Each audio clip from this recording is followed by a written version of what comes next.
Hello and welcome to the demo video for the financial report and forecast. A lot of the spreadsheets I make aren't necessarily entirely financially based. They very often have all sorts of elements to them. But one that I get asked for quite a bit, which is financially based, is something that will help with some kind of cash flow forecast, as well as checking to see whether you've hit sales targets, as well as checking to see if you're on budget with expenses. So what I've done here is I've broken the spreadsheet down into parts. It was fairly complicated to make, but it should be very, very simple to use, and I will show you how to use it. Hopefully it makes sense. As I said, it's not the most confusing spreadsheet to use. It's quite simple. In fact, in order to try and keep it simple, I've left out the whole VAT elements, the VAT. So I'll show you how to account for VAT if you are VAT registered. If you're not VAT registered, well, then this is a doddle. If you are VAT registered, I'll show you how to deal with that. So let's just start at the beginning here and see your setup month. That's your month and your year for your financial year. Each spreadsheet will deal with a financial year. So just select the month, put in the year of the starting year, and then put in your opening bank balance. That will then show you your annual period, and it will have your opening bank balance ready. That's all you need to do in setting this up. When you get to the next year, you'll simply go, if you start in the same month, just change it to 2021, and boom, you'll have one for the next year and put your new opening bank balance in. Then you need to set some categories for income and expense. Now, when I say income, I'm not talking about sales income. Sales income is a different thing. We'll get to the invoice list in a minute. But other income, you may have things like interest on your bank, your savings account, or things like that, which technically from a business point of view is income, but it's not sales income. You can account for that here, definitely, but otherwise it's mainly for your expense categories. So any category of expense or income other than sales income. Sales income, don't put it in here, otherwise you're just going to be duplicating things. And then what you need to do then is account for a budget. I would suggest if you put in a category which is an income, like interest, for example, don't put a budget in, just leave it blank. But if you put something that's an expense, put in what you think as a budget. Now, the reason why this spreadsheet was somewhat complicated to make is because I've looked at budgets in two different ways, and that is what this adjust column does. And this is probably one of I think it is the most confusing part of the spreadsheet to use. So listen carefully here, and if you can get your head around this, the rest should be a doddle. Your adjust column, what that means is do you want these values to adjust as you go along, or is it a use it or lose it kind of approach? So for argument's sake, here I've got a budget of £1,000 in May. Let's just say that's a one-off annual fee. Say you pay your accountant on an annual basis, or you've got a Microsoft Office subscription or whatever that has to go off once a year. You know what that amount is going to be. You know that it has to happen, and you put it in once a year. Now, the reason why I've ticked that is because that has to be paid at some point. Now, under normal circumstances, if you were using a spreadsheet and you said you got £1,000 budget in May, let's just say for argument's sake that but you didn't pay them in May, and you're only going to pay them in June. What would normally happen on a spreadsheet was it would go, oh, you're well ahead of budget because you didn't spend that 1,000, but then all of a sudden you got an expense the next month that you didn't you didn't allow for, because it says, oh, you're making money, and then, oh, you're not making money. So what I've done is, if you tick it, what that means is that if this isn't paid, it'll expect it the next month. And if it's not paid, it'll expect it the next month, and so on and so forth. So if you've got a one-off occurrence and you tick it, then it'll only come on your radar at that point, but it'll stay on your radar until you pay it. If you do one which has got a reoccurring one like this one, where you've got three times, if you spend £100, it'll carry over 100, and it'll keep carrying over that 100 until it meets up with the 200. Then it'll carry over 300. So effectively, if you tick it, what you're saying is, during the course of the year, I will spend all of that, but it may not be in those months. When you get to the end of the year, yes, and you get to the end of the financial year, it'll then reset everything and go, okay, yes, you're ahead of budget, or you're below budget, or whatever the case might be, but it will basically carry those figures over. It will expect that to be paid throughout the year. If you don't check it, what it'll say is, it'll say, okay, we're looking at £100 a month, and if you finish that month and you've only spent 80, it goes great, you've saved for 20, let's move on to the next month where you've got another £100. These are ideal for things like fuel, for example. I mean, if you don't spend money on fuel one month, you're not going to spend twice as much the next month necessarily. So you can put in a budget, and that's a kind of use it or lose it. If you get to the end of the month and you haven't used it, it goes on to the next month with a new one and doesn't carry the figure over. So that's what that adjust column means. So you just need to be careful which ones you tick. To tick it, you just simply select the check. If you don't want to select it, just simply clear it. And that is the most confusing column to fill in. If you can get your head around that, if you want to carry those figures over, and basically when I said adjust, what I mean is adjust the value as you go along, then tick it. If you don't want to, if it's use or lose it, then don't check it. That's all. This over here will actually calculate what the new values are. There are other values hidden away, which will show you, but this will then change accordingly to your expenditure. So that's where you can set your budget for each month for each of those different categories. You can then set sales target. Now, sales targets are downside easy. As we know from these spreadsheets, all the green ones are all automated. So everything's automated. All you have to do is put in your monthly sales target. It's as simple as that. If you are VAT registered, put in the inclusive of VAT prices. How I would suggest tackling VAT, let me just talk about that for a second. If you're in a habit of, and obviously you'll take VAT off your expenses, but if you're in a habit like I used to be when I was VAT registered, where you'd actually take the VAT off your sales each month, put that away into a savings account, do your VAT return at the end and pay out the savings account, and you don't necessarily need to track that money, then what I would suggest doing is using ex-VAT prices here, using ex-VAT prices on your sales target, and actually inputting all values as ex-VAT and just ignore the VAT. If you want to use the money for the VAT, so you want to use the sales this month to buy stuff, and then next month you'll recuperate in order to pay the VAT, so your VAT money is kind of incorporated, then what I would do is have all your values as inclusive of VAT and put in a category here called VAT and put in some predicted amounts each for each of the quarters. And then what I would suggest doing is when you actually know the exact amount, just come back here and just adjust those amounts so you've got those budgets set aside to pay the VAT. So that's your sales target, your categories and budget, and then there's two of the red tabs in the middle. This is where you just input your transactions. So let's start with the financial transactions first and then go to the invoice list. Very simple, as you would put in any basic spreadsheet. Invoice date, so in other words, when you've been invoiced for that particular transaction. Then select the category. So because you've made the categories, you got them on the other page, you can select it. So for argument's sake, if one of your categories is computer hardware and you're buying a new laptop, you select computer hardware, that kind of thing. So you got your categories, you got a description which you can type in whatever you want, and you got your invoice and receipt number should you want to put that in. And then simply put in the value. So if it's an expense, put it in here, and if it's an income, put it in there.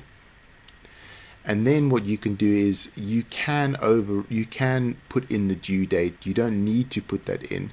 What the due date does is if you take out the paid date and you say, well, this came in, the invoice was on the 8th of January, but it's got to be paid by the 12th of February, for example, this will just budget that for February until you put in your pay date. Your pay date will override both these other dates and go, okay, that's when it was actually paid. So I would suggest at very least put in a pay date. If you don't have a pay date, at least have an invoice date or a due date put in. That will then show you what your monthly budget is. So if you go over budget for that month for a particular category, it'll show you here as a negative value, and if you're under budget, it'll show it here as a positive value. So you can see how your budgets are doing each month. So as you come on here and select 1st of July, in fact, let's go back to your budget and let's just see July, yeah, this one here, category 5. So if we come here July, it's saying we need to select that, and we select category 5, you can see immediately it's saying us we've got a budget of £500. So once a date paid. So yeah, you'll see how that goes along. So what you need to do then is really just go through and select any data that's missing or any issues. It's basically saying it just wants that to know that invoice is paid.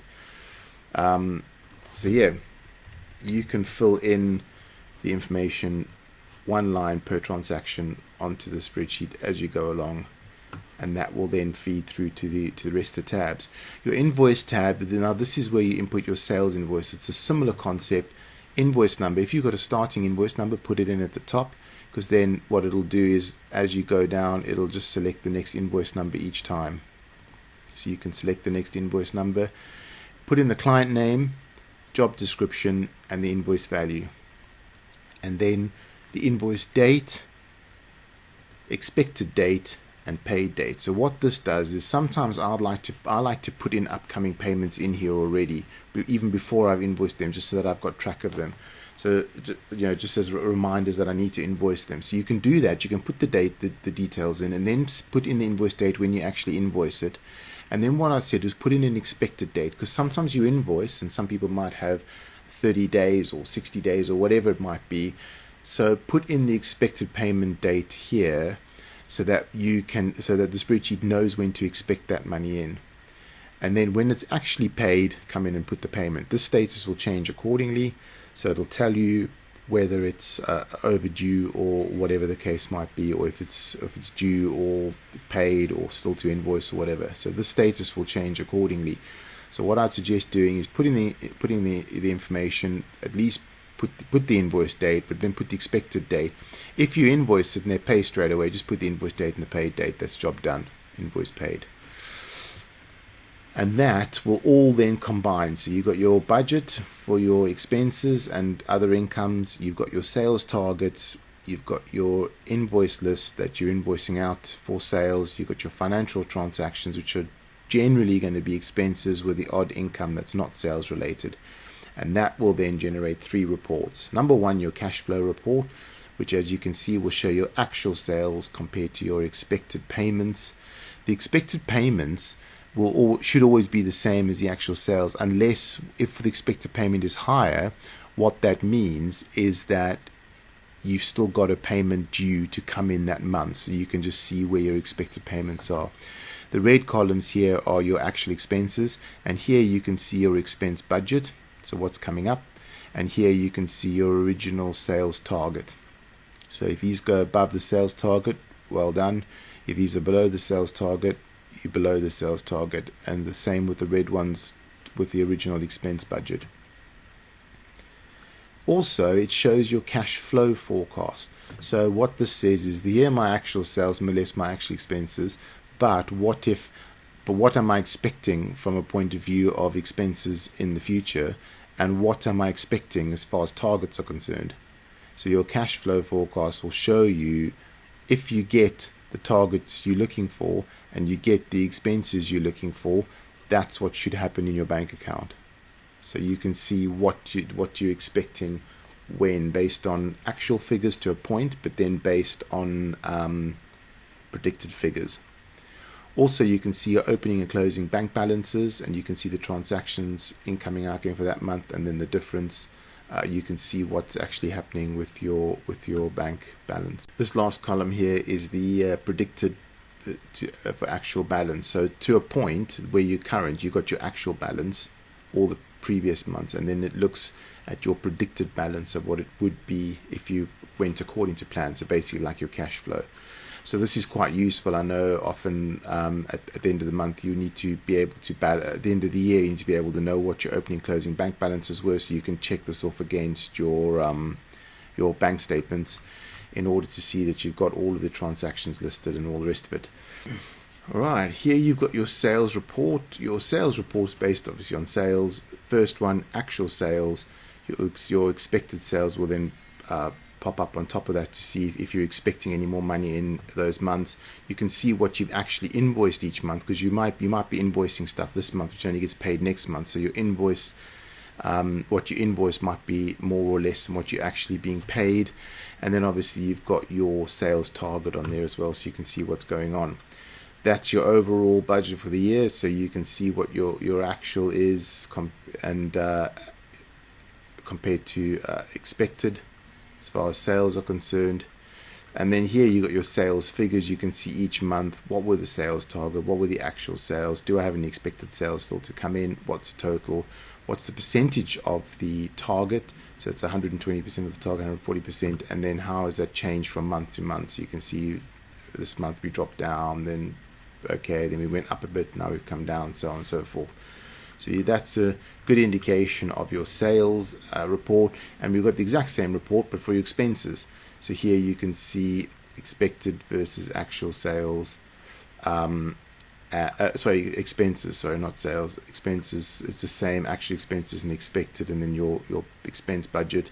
And here you can see a breakdown of the same figures, but overall. And if you scroll down, you can see the different categories, number of transactions, income, outgoing, balance. So if you do have any other incomes here, like interest and stuff, you'll see that here. And then what percentage as an expense. So in other words, outgoing, what percentage is that of your total expenses? So you can see actually 45% of the expenses are from category 3 items.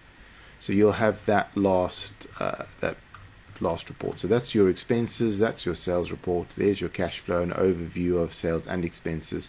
So all you need to do is do the setup, do these first 2 tabs to set your budgets and to set your sales targets, and then just simply do your invoice list as you go along, your financial transactions, i.e. the other income and all of your expenses, and that will generate these 3 reports for you. So it's a nice overview of all of your finances. It's a fairly simple thing. It doesn't go into massive detail, but it's a nice breakdown so you can see what's happening with your business. If this is something that's useful to you, then I really do wish you all the best with this. If you want something more complicated, or you want something different, or to be specifically made for you, do get in touch, because that's what I would do for you. But yeah, and also if you use something like Sage or Xero or QuickBooks or one of these other cloud-based accounting software, but it doesn't give you the reports that you want to see, if you can export that data, I can make you a spreadsheet to read the data that you've exported and analyze it, and also produce reports like this. So yeah, anything like that, do get in touch. But if this is what you're looking for, then I wish you all the best with your business. Thank you and goodbye.